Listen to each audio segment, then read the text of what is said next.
the question is there a sentiment from English fans that fans from other countries aren't true fans? Well, yes, 100%. Hello, everybody. Welcome to the Football Ramble Mailbag. It's Saturday, 2nd of December. I'm Marcus Speller. I'm Jim Campbell. I'm Luke Moore. And I'm Vidushan Ahantharajah.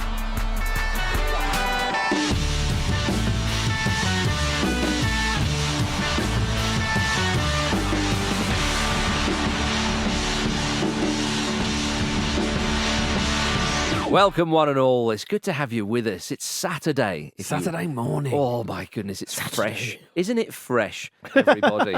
Bloody fresh. A reminder before we get stuck into your questions that if you want to get involved on the mailbag, you can tweet us on X at Football Ramble, message us on Instagram at Football Ramble, and of course you can email us show@footballramble.com. It's very straightforward. We want to hear your questions. Thank you so much for everybody, to everybody who got involved, of course. Let's get straight to it then. Jim, you've got the first question. I do, and it's from Jordan Beck. Now, Jordan says, with the Premier League being so known globally, is there a feeling from English fans that fans from other countries, air quotes, aren't true fans? I live in America and have been a Spurs fan for 15 years now. Never been to a match or seen the team in person, but feel just as connected as if I lived there. Since I started watching Fulham just a few years ago, yeah, we all think they're not true fans. It's a really it's a really interesting question. I think the reason it's so interesting is because this speaks to a really modern dilemma in football fandom generally. I think and so we thank Jordan for sending the question in, of course, first and foremost. But the nature of fandom has changed unimaginably, say, since the Premier League started and became so successful. But I'd also argue... You don't have to go back to the sort of 70s and 80s. No. But I would also argue that it's changed since we've started doing this show. So 15 years or so. And the reason for that, I think, is because of the access to information and entertainment and games and goals and all the rest of it related to clubs. So the biggest change that's affected the ability for people in other countries to support a team is the available access to effectively information about that team. And I'm not saying that's my answer, but I'm just trying to further framing it as to why this now comes up. Because I go to the US quite a lot, and I detect that when they speak to me about football without even knowing anything about the Ramble, just as like, you're English, so you'll like football, and they start talking, there's almost like a natural like deferment to me and my experience and my knowledge because I'm British than they have. And what tends to happen is sometimes, usually keeping it to myself because it's embarrassing, they know quite a lot more than I do and take it quite a lot more seriously than a lot of football fans you'll find in this country. So the question is what makes it valid and what, on the other side of it, invalidates it. And we, I think, need to update generally our attitude towards that to international fans. And that's before we even take into account people in the Far East, people in Africa, all the other places that perhaps we don't know as well. It's interesting you say that because you've used America as the example, and that's well, the guy's American. The guy's American, so that makes sense. I can actually, when you talk about the fandom sort of having changed and so on, I went to Kenya in 2009. Now, that is before a lot of the social media stuff that we see nowadays, like really before everyone or a lot of people around the world have smartphones and so on and so forth. And when I went there, the previous Champions League final, if I've got my years correct, was Manchester United versus Chelsea in Moscow. Manchester United winning on penalties, the John Terry slip, the Anelka penalty save, etc. And I was talking football with a number of the Kenyans because they all love the Premier League. You know, it's such a huge thing. And one of the guys was saying to me, he said, when Manchester United won that Champions League final, he said, you would think the Kenyan national team had just done something incredible. Right. People were out in the streets celebrating. And I found that remarkable. Yeah. It really hit me around the chops, just how big the Premier League is. As I say, this is way before at the internet as we know it now. Of course, the internet was there, but this is like way before. So many people got access. I can't stress that enough. And I thought this is extraordinary. I'd been to Ghana a couple of years before as well, and that was during the Africa Cup of Nations. And I'd realised how big the Premier League was. I remember. We were involved in a number of sort of projects. And we went to a school and you play with the kids and so on. And I was saying, who are your favourite players? And Some of them would say the African players playing in the Premier League, like Essien and Drogba and so on. And little girl said Peter Crouch was her favourite player. I thought that was great. And you saw some of the kits, and you realise this. And of course, that's what they watch. But when I went to Kenya with that experience, that Manchester United are supported that much. Yeah. How on earth can you say to those Kenyans, but you're not true fans, are you? Yeah, exactly. Yeah. But the question is there a sentiment from English fans that fans from other countries aren't true fans? Well, yes, 100%. Like without particularly towards Americans, I would say. But anyone like Indian Premier League fans, like South Asian Premier League fans. Even little things like my dad is a big Liverpool supporter, but he, whenever people talk about that, I'm like, he used to listen to them in on the radio in Sri Lanka, and I was like, because they were doing really well, and even little things like that, it gets kind of cut away bit by bit. But without doubt, like people look down on overseas fans of Premier League teams, despite the fact that it's marketed in a certain way and that clearly it's such an entertaining product that, like, why wouldn't you get into it? Especially for the reasons you've just put across there about African players, people who look like you or represent your country playing in that league. It's a very, very exciting thing. And I think football globally has that appeal that we don't really see over here because it's such a big deal over here. So, like, even just riffing off your example there, in Kenya, Bangladesh was completely shut down when Argentina won the World Cup because everyone in Bangladesh are huge Argentina fans. You grow up in Bangladesh as a fan of the Argentinian football team. Huh. It's huge. I didn't know that. Predate Messi's it's Maradona. Stardom. Right. So since then they've stayed it's with the incredible. national team. Yeah, That's like fascinating. to the extent that there's like an anti-Brazilian sentiment as well. That is amazing. Yeah, but that's just the nature of football, isn't it? Yeah, absolutely. And so I also think there's a lot of the ill feeling to overseas fans is often made worse by the way clubs operate. In particular, like if you think about the globalization of the Premier League itself and the way it tries to pander to other markets, whether it's by changing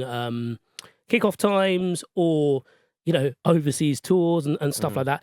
This idea of the 39th game is to basically access that new market and squeeze as much money from it as possible. A lot of the top Premier League clubs' commercial decisions now are basically international audience first, right? Yeah, which is basically what you're saying. Well, it's a huge marketplace that they're competing in, right? So that's kind of an interesting because you end up basically pitting your like quote unquote traditional fans, i.e. the fans who go to games, as it were, against that global fan base. Yeah. Well, this is a big part of the issue, isn't it? And this is where it stems from. And to me, the issue, to go back to what you were talking about, Luke, comes from how much football fandom has changed. And if you go right back to it, the team nearest to you was full of players who probably mostly lived near you, were just a group of blokes from where you were from, so you would naturally support them. That has changed massively over time. We're now at a point where the people watching the game in the stadium are in a minority, in a huge minority in terms of the people watching the game and supporting that team.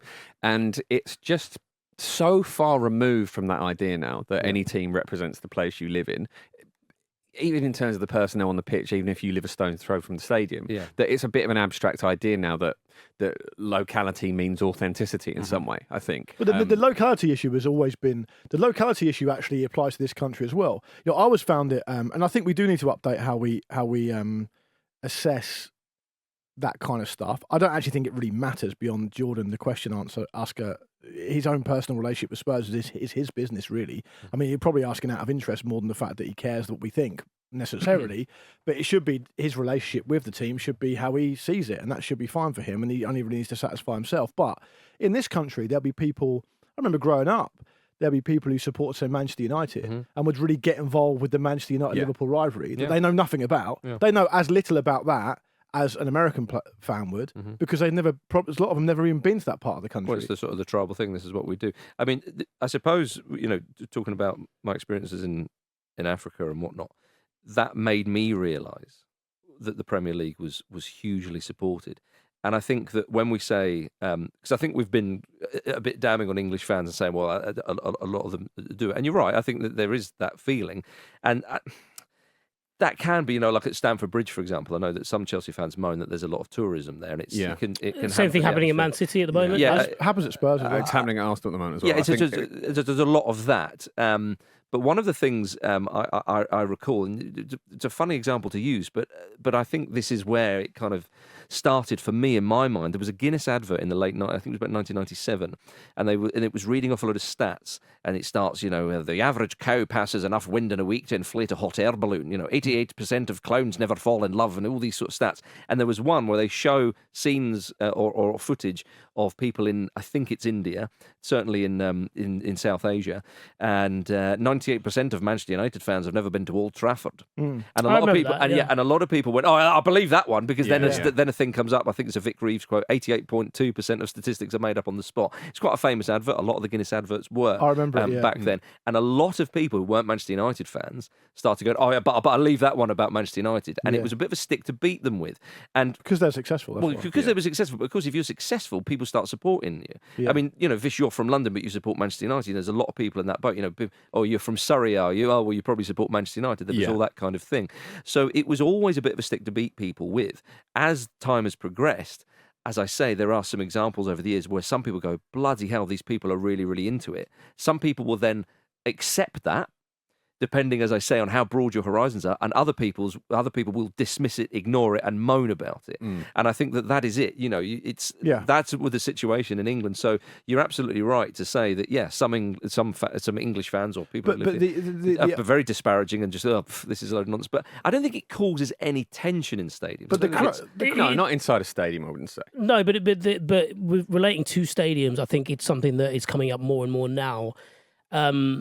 I'm forgetting his name, but the Newcastle owner who... Well, the previous one? No, the current Newcastle owner. The Piss Posse. So, a member of the Piss Posse. Piss Posse. Piss Posse, you call them that. Yeah, call them that. A member of the Piss Posse came out, tweeted saying that they need better atmosphere in the ground and stuff like that. You need to back our team the way that they're backing you, this, that, and the other. Did he finish by going, "Way, lads"? Well, one of the first replies on that, one of the most liked when I last looked, was saying, I saw loads of tourists in today, and that's ruining the atmosphere. And I think there's an idea to drill down into the kind of the thing Marcus was saying, and I think I'd also like to say to Jordan that, like, really the only thing that matters is your relationship with the club you support and how you choose to carry that out. How if you don't feel like you ever want to go to a game, or you don't want to travel 3,500 miles or whatever it is, and you can't afford to do this, that shouldn't diminish your capacity as a fan, because being a fan of a football team is really about how you feel, and that's really your business.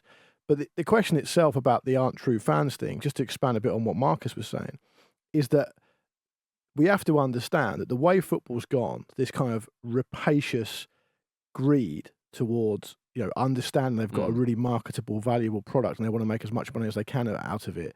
And we talk about, quote unquote, the Premier League. Well, the Premier League really is only the 20 owners of the clubs who are making these decisions, and they need a certain amount of them to make these decisions to go a certain way. And sometimes it gets kibosh, like the Super League or whatever, by fans, but generally speaking, that's how it goes. There is a feeling among fans, say, and they're called legacy fans in quite a disparaging way, but there's certainly a feeling that this type of stuff almost takes the club away from those fans. Like they feel like almost a geographical shift to somewhere new, a whole new territory. Obviously not literally, but metaphorically speaking.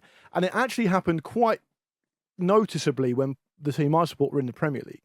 Like when there were a lot of Portsmouth fans obviously terrified about what was going to happen to the club because of the financial issues they were in. But there was a lot of Portsmouth fans who were relieved that they were no longer in the Premier League. So the prices come down a bit. They get a little bit more access to their players. They feel more related to them. There's a kind of understanding around the working class environment that Portsmouth is, that now they're back being shit again, and our lives are a bit shit, but this is fun. That kind of stuff. And all this stuff of international fans getting involved, and not just the international fans getting involved, which of course is absolutely fine, but then the decision makers in the game pandering to those fans rather than their own fans because they can make more money because there's more of them, only serves to foster resentment amongst local fans. And totally. And this is, the more successful you are, the more you gain in a lot of ways, but you do lose something. It's like your favourite band. I used to watch this a lot when it was 200 of us in a small ceiling club. Oh, now look at us, we're in a stadium. But how many albums have you bought? Well, it's a similar thing. There's a lot of gatekeeping with it, right? And it's absolutely comparable to music in particular, because fandom of anything, but with football in particular, it's like a vampire bite. You know, you like once you support your team, you can't help it. You don't have a choice in it. It's hell and everything's dark. It's absolutely hellish. Yeah, everything burns. It's horrible. Nothing's got any taste anymore. All your kickoffs at night time. Absolutely, yeah. On Christmas Day. But it is, isn't it? Even if you live, on a different continent. If you, I imagine, Jordan, the fact that you're asking this question at all means that you are passionately into Spurs and their trials and tribulations, and that you probably get up at all hours to watch it. Fans in Australia have to do that. Very, very different type of fandom, but it's no less authentic. And I think that's what's at the essence of this question, isn't it? It's the authenticity of fandom. And obviously it's different if you live around the corner and you're in the stadium, because there is something to be said about the 12th man.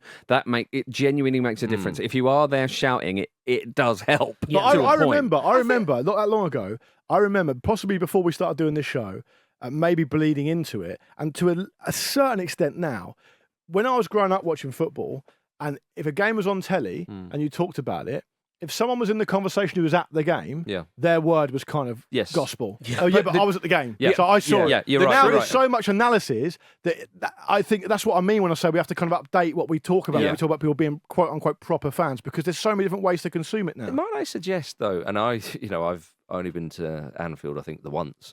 I from the outside looking in, I could be totally wrong, so forgive me if there is a problem, but Liverpool seem to do this quite well. I think part of that comes from the buy-in to when you go into Anfield is that you sing. Well, I think you know what to do. Exactly. Yeah. Whereas, I think that's it. I actually think it's the same in Manchester United as well. Yeah, to a point. I do honestly think I know people who have almost felt like they've gone to Manchester United for the first time. And Liverpool, I do actually physically know a couple of Liverpool fans with the same experience where you're almost preparing yourself for what's expected of you when you go. Now, it may not be the case now, but I'm talking maybe 10 years ago. You've got to join in with the opening number, which is really powerful, no, right? But you kind of know what to do. Like there is a culture there which you can attach yourself to, and you go, I feel. But people shouldn't. But that's fine. But people shouldn't. I don't think these days, particularly, people should be able to say to someone like Jordan, who for 15 years has done whatever he's done and had his relationship with the club that he's got. Yeah. Oh, but that doesn't make you a proper fan. No, of course, they have the right to say that. But Vish, we talked about that earlier. It's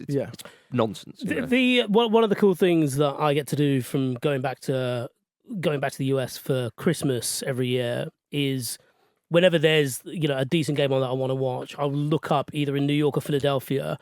That fan group, and you always find it. And they've created their own culture, which is one out of necessity due to the geography of where they are. The bars that you go into in New York City to watch certain big clubs have their own culture and their own kind of history and the way they do things, and that's a good thing. That's a great thing. But they're not welcome at the grounds because they're tourists. Next email, Vish. Well, I do think, just to sign off, I do think we should say that the more people like Jordan, the better. Yeah, absolutely. Well, we don't know Jordan. He might be a dickhead. Yeah, true enough, Vish. I was going to say you shouldn't. He can't be, though, because he's emailed into the Football Ramble. He must be a good guy. Though, isn't he? Sorry, Jordan, I take that back. I did not mean it. I've got an email from Goofy Goober. If you're in charge of the Premier League, what is the first rule change that you would implement? Local tickets for local people. You got to prove you're local. You've got to turn up with 2 utility bills. Jim does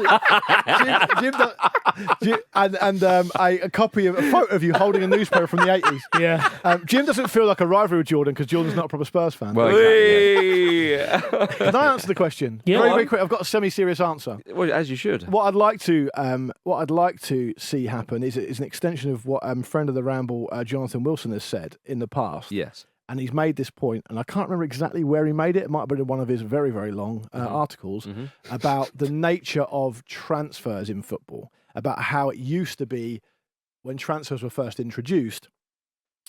You used them as a way to kind of cover a gap you needed, or to bring a player in that you particularly really wanted, and all the rest of it. And it was a supplementary thing to the club. Yeah.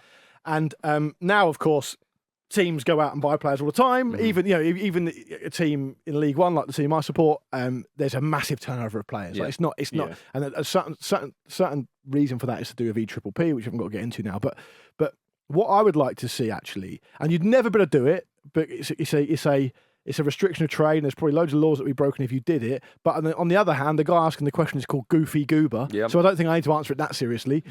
I would impose some kind of limit on transfers you could do. So I think what I would say is you get X amount per season, and the rest you've really got to foster academy players. And yeah, stuff. you got to foster your own. Do you not players. think that? I understand the point of that, but does that not just lock in the whole situation? Man City, look at the Man City academy. They've got their players. They have, but they've only been able to do that because of EPPP.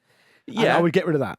Well, so the point, the reason that EPPP, I said I wasn't going to get into it, but I will. All right. EPPP is so disastrous for football because what it's removed by holding those clubs outside the Premier League to ransom over money they need because the football pyramid is so top heavy that they rely upon that money from the Premier League, is it said to them, it does not matter how well you foster young players in the geographical area where your club is situated, we will fucking take them and you can't stop us. So the reason Man City are in that position, it does lock it in, you're right to say that, but the only reason it does lock it in is because Man City's academy hasn't just been finding players from 2 or 3 streets around fucking Etihad. They've been taking them from everywhere. Yeah. And before they weren't allowed to do that. It had to be within 90 minutes of the club. So I would get rid of all that.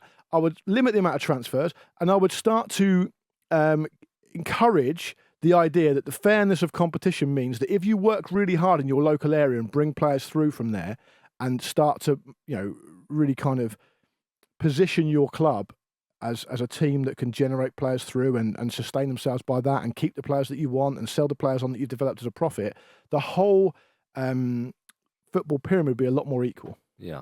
Anybody else? So I've got a few suggestions. Are these going to be undermining what I've just said? No, very, very different. So the biggest one for me that I'm finding increasingly frustrating. If you're not singing, as get time out. Goes on. If you're not singing, get out. Jim never sings. When you get out, no, that's true. I don't. I'm just not a singy bloke. Yeah. Offside, essentially. I would tweak the offside rule. Now, I'm not confident that this would change. This would actually make things better. It might make things worse in a slightly different way, or equally bad in a different way. But I do think the idea of the daylight rule should at least be explored, because if you look at the Spurs-Villa game at the weekend, I think there were 4 disallowed goals in that game. Son got 3 of them. Yeah, Son got 3. Villa got 1 as well. There was a lot. Forget who. There was a lot. A few of them were, at least one of them was like definitely offside. A couple of them were so marginal that I don't think the attacker gained any advantage whatsoever. In terms of sporting merit of what is happening on the field, we lose so many goals to essentially what is a quirk of admin because the rule has to stop somewhere. It would change the game significantly. If you've got a head start on a defender, you're probably, heavily favoured to score that goal. But we want goals, right? It's the best part of the game. That game would have been a banger. It would have been just goal after goal after goal. And it could very easily be like that. Yeah, if any of the attacker's body is in line with the defender, then they're onside. Yes, that's what I would say. Not technically a Premier League decision, Jim, to have that law. So if well, you're in charge of the PL, you'd have no power over that whatsoever. Well, I'm making a breakaway league. Okay. That's my decision. I'm breaking away from everyone else. Goober. With Goofy Goober. Okay. And I'm getting rid of indirect free kicks as well because they're boring and they're pointless. Yep. What's the point of not being able to shoot? You should be able to do what you want.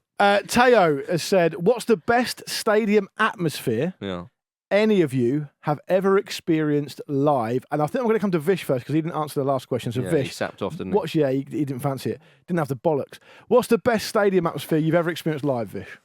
God. I'm really having to split this with because actually it's a cricket match. Come on. Which is, genuinely. No, we're not having not that. a This true is, I know we're not having. I know we're not. I know we're not. I know. We'll just save that for when you do some cricket content and stick to football, you maniac. Oh, mine's fucking Phil Collins at the O2. Who gives a fuck? You've just taken Marcus. Steven Gerrard over here. Yeah. Okay. In which case, let's go to Marcus first. Yeah, well, one we were at recently. You have to say, Newcastle when they beat PSG 4-1. That made my top 3 list. It was incredible. And another one that you and I were both at as well was England versus Denmark that made number 2 on my list. Euro semi-final. Yeah. It was extraordinary. The Newcastle one was just it was pumping. It was like the whole city was there. And we talk about local football and international football. It felt like everyone, other than us, we were the tourists in that stadium were Geordies. Do you know what I mean? It was quite something. And the England-Denmark semi-final was incredible because to go to Wembley for an actual game of that magnitude was quite. So usually you go to qualifiers or friendlies, and nowadays in qualifiers there's not a huge amount of jeopardy. There's not England are expected to win. Even if there is, it's still a qualifier. Yeah, exactly. Well, actually, it's not the expectation because compare that to the final where obviously it kind of kicked off. The final people were nervy. The semi-final it was like I think we're going to win this. And also lockdown as well. There was a celebratory atmosphere. We were all at that. It was something totally else. Agree. Yeah. So my answer is a week before that. I think might be 2 weeks if you're going to mention Scotland. England, Germany. Oh, yeah. That was the best atmosphere I've been at. What that a was great thing to witness as well. Yeah, Were you in the press box? Yeah. Well, yeah, okay. And the stadium was less full than the semi-final, officially. Yeah, but they'd open up a little bit. But it was that great thing of, and only in hindsight because England ended up winning. But you know when you go to a ground and there's that 10 minutes before kickoff where you can feel everyone's nervous. Yeah. And I think there's something to be said for that. I know it isn't always conducive to a good atmosphere. Sure. But just the wave of emotion all the way through. I still remember. I feel like we referenced this from that game more than anything during the Euros. It's Sterling giving the ball away and Muller running through. Yeah. Just that entire sequence felt hands like... Hands on his head. But the entire sequence felt so long because, I suppose, how much ground that had to be made up. Yeah. And it was almost like the gasp rippled through the stadium. Like as soon as Muller made 10 yards, it would move on 10 yards. Yeah. And then the release when he missed was out of this world. It was crazy. And that was the first time all the anxiety went away. Yeah. Because it was like, it's our day. If he's not going to score that, we've got And I think what you're talking about there, because my three were the two aforementioned games, the Denmark game, which I was behind the goal for, which is incredible. The Newcastle game, which I think a lot of people in hindsight kind of misunderstood, because that game itself wasn't about... Because there was a lot of eye rolling about Newcastle beating PSG 4-1 in that game itself. But people were kind of being a bit, oh yeah, well, now they've got loads of money. That is, everyone's just fucking on board with them because they're in the Champions League. And it wasn't that. What we were actually experiencing, because we were there, was this is the first home Champions League game Newcastle have had in 20-something years. Yeah. This is a massive occasion for the city, who was crazy about football. And what we're talking about, because the other one I had was when Portsmouth beat Southampton 1-0 at Fratton Park in 2004. That was the first time Portsmouth had beaten Southampton since 1988, and only the second time since the 60s. Obviously, Fratton Park has a good atmosphere anyway, or it certainly did then. What you're talking about there is the ingredients you need. When you guys talked about all the atmospheres, it tends to be not just a game. Yes. It tends to be the atmosphere has to be expectation beforehand, the occasion, the right ingredients. Because if you go to a game when it turns out to be an amazing game, yes, you can have a great atmosphere, but that's really only for the last half an hour. Yeah. You're talking about something where you've got a build-up of a long time, an amazing game that actually delivers, and then the celebration afterwards. Yeah. The reason I maintain the atmosphere was probably better at the semi-final in the Euros for England against Denmark than it was going into the final. It's because after the game against Denmark, you still had something to look forward to. There's an incredible amount of expectation of was coming next. Yeah. But of course, you wouldn't have had that at all with the final, regardless of the result. We didn't win it. Well, yeah, exactly. It would have been a letdown. We'll still be celebrating now. But you're right though, because if you're going to say, well, what then developed into a great atmosphere, incredibly, Craven Cottage, when Fulham beat Juventus 4-1. I mean, that must have been unreal. Well, it was just people didn't know what to do with themselves. So there's a few, obviously, I've considered, as we all have. Marcus, you were present for two of them, actually. One would have been the 2009 Champions League final in Rome at the Stadio Olimpico that you and I went to. And part of that was actually the context of the day where we went out that morning. Flew out that morning, obviously. We didn't run. It was certainly you didn't. No. We did later, though, because we nearly missed the bus home. But the whole city was alive with Barcelona fans, really. They were so loud, they were everywhere. The Man United fans were a little bit less loud out and about, but then when we got into the stadium, they sort of gave as good as they got there. And the atmosphere lasted a day in one of the finest cities on earth, which was a really, really important thing about it. But it was so loud, and it felt like a huge, huge occasion. It felt like it did. And there was also a sense, I think, even from some of the Man United fans, that we're watching one of the greatest teams in history here as well. Barcelona knew that it was their time. Absolutely. I think the Champions League win a couple of seasons later was perhaps the crowning point of Pep's Barcelona, but that was fantastic as well. So there's probably some recency bias in here as well. But in terms of like an actual physical experience at a ground, it's happened in the Man City game this season as well. But last season, the game at the Emirates where Arsenal beat Bournemouth with like the last kick of the game, in celebrating, I basically semi-fainted with adrenaline. Like I had to steady myself. I couldn't join in with the celebrations because my entire body was overcome with adrenaline, and that's something that is a very rare experience. And as you say, because the things are still in play, and that result means that there's still something to hope for as well. And can I just say as well, the Bernabeu We all saw a game there, and the atmosphere was good. It was fine. It certainly isn't in this conversation, but there is that feeling when you walk in there. You're like, I want to play for Real Madrid. There's get why the players are like that about them. The pomp and ceremony to begin that Madrid derby was something. The atmosphere then kind of... But there's the ghosts that haunt that stadium. That's the thing. Yeah. It's a certain amount of this stuff with a that lot of moaning and groaning. Yeah, but I just think when you're really walking into that, regardless of what you think of Real Madrid and their checkered past, when you're walking into a stadium or any stadium with that amount of history, it does mean something. Like you can feel it, and that's part of the attraction of it. Yeah, I do. It's no home game against Bournemouth. I agree, No. but I mean, gentlemen, we were going to have a very positive refereeing story from Norway, but I think we need to give people their Saturday mornings back. Yeah, we'll do it next time. We'll get to it next time. Live and Kicking's about to start. Or going live, as I still call it. Yeah. So thank you so much for everybody for getting involved in the mailbag. We really, really appreciate it, and thanks for listening. Of course, we will be back with another one of these in 2 weeks' time. So do get in touch. Remember to tweet us on X at Football Ramble, message us on Instagram at Football Ramble, and of course, email us show@footballramble.com. Join us on Monday, and don't forget to subscribe on your podcast app. Have a lovely weekend. Thank you, Luke. Thank you. Thank you, Jim. Thank you. Thank you, Vish. Thank you. And thank you once again. Cheers for watching another fantastic clip from the Football Ramble podcast. Make sure you click like on this video and subscribe to the channel, which means you will not miss a single upload.